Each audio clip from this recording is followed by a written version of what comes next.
Hey, salut toi! Aujourd'hui, je te parle des actions et des obligations. Qu'est-ce que c'est? Combien ça rapporte? C'est risqué? Allez, je t'explique.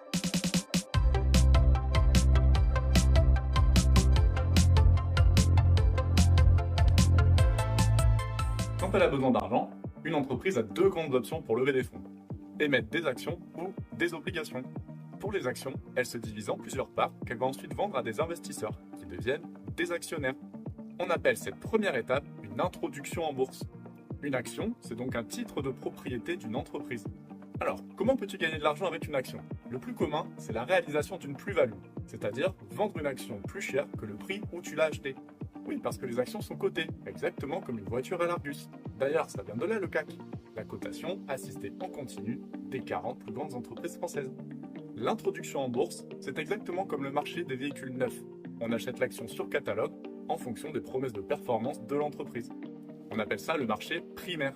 Et on peut ensuite la revendre d'occasion sur le marché secondaire. Le prix est défini par le marché de l'offre et de la demande. Si tout le monde veut acheter votre action parce qu'ils ont confiance dans l'entreprise, alors le cours monte. Si personne n'en veut, alors le cours baisse. C'est un peu comme le système des ventes aux enchères. Les résultats et les projets de l'entreprise influent fortement sur le cours de l'action. Par exemple, pendant la crise du Covid, la plupart des marchés ont baissé parce qu'on ne savait pas à quel point les entreprises seraient impactées par cette situation. À quelques exceptions près, comme par exemple le domaine de la santé. Quand les marchés sont en hausse, on appelle ça le bull market, en référence aux attaques des taureaux du bas vers le haut. Et oui, c'est de là qui vient le taureau de Wall Street. Quand les marchés sont en baisse, on appelle ça un bear market, en référence aux attaques des ours qui vont du haut vers le bas. Donc si tu as du flair pour opérer les bons domaines d'investissement, tu as de grandes chances de réaliser de bonnes plus-values. Pour valoriser ses actions, l'entreprise peut aussi choisir de rémunérer ses actionnaires. C'est un peu comme si Elon Musk annonçait que tous les ans, tous les propriétaires d'un véhicule Tesla recevraient un virement de 1000 euros. Là, tu peux être sûr que la cote à l'Argus des véhicules va largement augmenter. C'est exactement pareil avec les actions. On appelle ça les dividendes. Tu peux donc garder ton action des années sans jamais la revendre et quand même gagner de l'argent. La deuxième façon pour une entreprise de lever des fonds est l'émission d'obligations. Une obligation, c'est comme un crédit qu'on rembourse en une seule fois à un terme défini. On appelle ça un crédit in fine. Par exemple, une obligation de 10 000 euros sur 5 ans à 3%, ça veut dire que tu prêtes 10 000 euros à une entreprise qui te remboursera dans 5 ans et te versera tous les ans 3% de ton capital, donc 300 euros. Tu peux donc gagner 1500 euros en 5 ans. Pour l'entreprise, c'est un bon levier de financement, car ça lui coûte moins cher que de passer par une banque.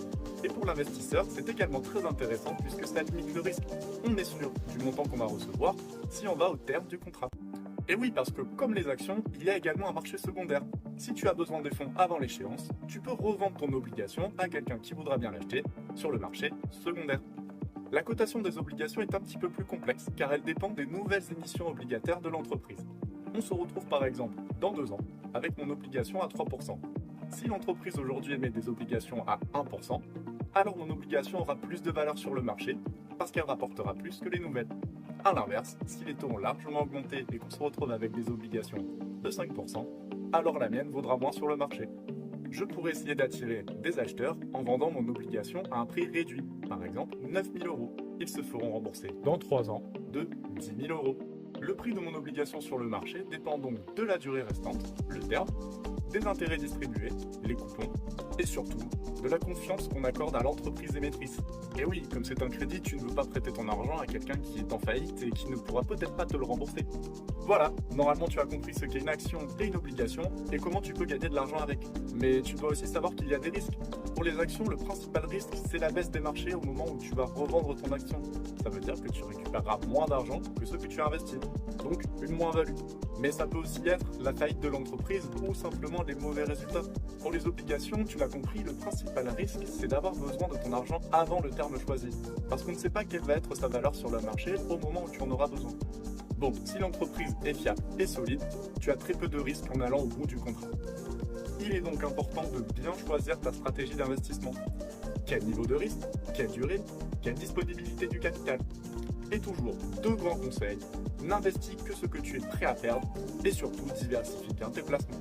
N'hésite pas pour cela à demander des conseils à ta banque ou dans l'espace commentaire pour plus d'informations. Allez, à la prochaine pour d'autres vidéos, d'autres thématiques et plein de conseils.